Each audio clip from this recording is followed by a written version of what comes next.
Yes, that is of course a thing. Just catching a super trophy here at the Norwegian Sea, that really feels great. But what's even more exciting is the bait combination, and we will take another detailed look at that right now.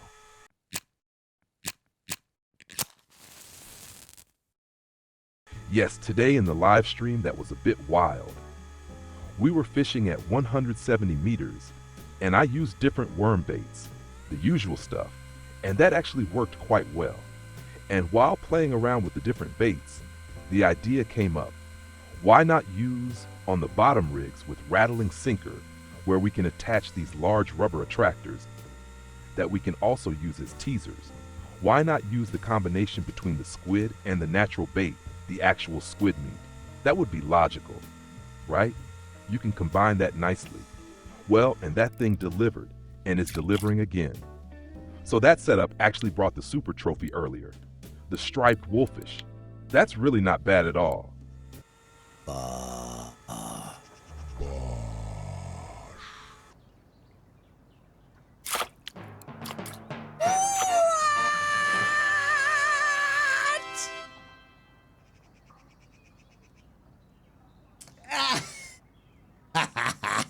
Oh mein Gott! Gestreifter Seewolf Super Trophy. What? Mit Karte. Alter Falter. Das ist ja mal crazy. Alter, das ist ja mal verrückt. Ja, hat sich gelohnt, der Setup-Umbau. Nicht schlecht. Schönes Ding. Gestreifter Seewolf hatte ich zwar schon als Trophy, aber als Super Trophy nehme ich den natürlich auch gerne mit. Alter, 20 Kilo. Soll ich den an die Wand klatschen? Ich meine, ist ein normaler, oder? Ist ein normaler Seewolf. Ist jetzt kein gepunkteter oder blauer, ey. Ich weiß es noch nicht, ob ich den an die Wand klatsche. Erstmal einpacken. And you take such a super trophy, of course, with pleasure. And all of that here on squid meat. But even before that, also on squid meat, things like the ling went for it. So that seems to work.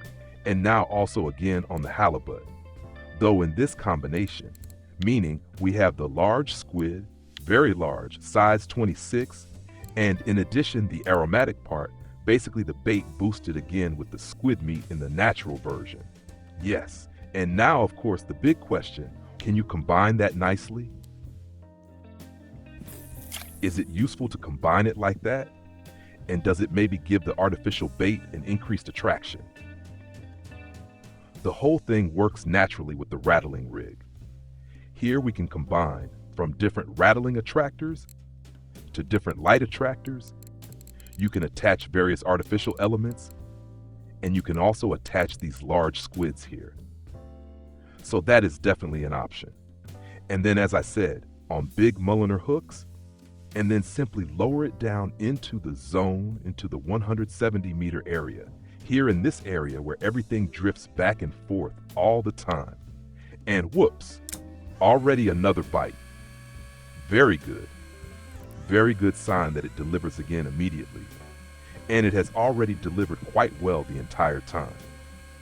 Other baits I tried similarly, but they did not work as well, or the fish did not react well. So mussel meat was not good. I tried different mussel meats, and then it was always the redfish. And especially on the worms today, there were extremely many redfish. Yesterday it was not that bad. If you go a bit smaller, a bit finer, then yesterday I had the different versions of the eel pouts. That worked well here. So the rare eel pouts can be caught here quite well on worms with a smaller setup, smaller hooks that already worked well. So what do we have here next? Let's see.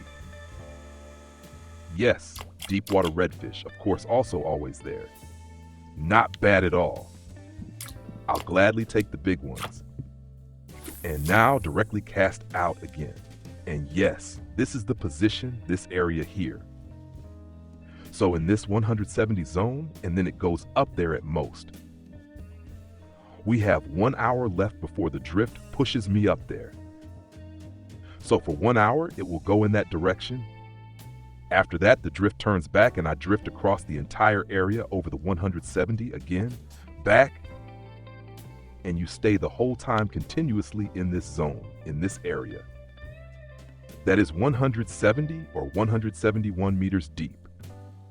Yes. And when we have movement close to the bottom, then as always, pull up until the bottom movement indicator disappears. So pull up and then slowly lower it again so you return into that zone.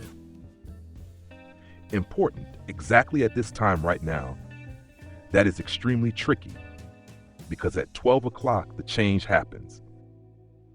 Meaning when you are shortly before 12 or shortly before 6, you must move yourself a bit so that you still get the bottom movement indicator, ZAC. Because the drift stops exactly then, and then the direction changes. Nice, something bigger again. We take that gladly. Yes, that's how it works well. Exactly at that time when the drift stops, you simply move the boat a bit. That is usually enough to get the bottom movement back, and you position the bait exactly so that you are just in that zone and stay there. You need to check again and again. Lift a bit because the ground changes while drifting. Lift a bit and see, are you still exactly in the zone or are you already too deep? That definitely gives more catches when you stay exactly in that zone, and that gives you really good frequency. Now the big question, which colors work well here? I started with black and white just to test, but I can imagine going in with a lot of color, red or green. I will test that shortly and see what else bites. Yes, next wolfish. So here just switch to size 26, the very large ones, and they are available in many colors. Here we now have the red one, and instead of black, I will try green, and we will cast it out again. Yes, the zone is the same area. So again, cast out loosely and lower it to 170 meters. And continue, test, test, test. You test it as well, and write in the comments if it works for you and what worked best. That is extremely interesting. So, does it also work for you when you use squid meat combined with the squid lure? Try it and see if it works for you as well. At the moment, I'm quite sight satisfied. Frequency is good and the fish speak for themselves.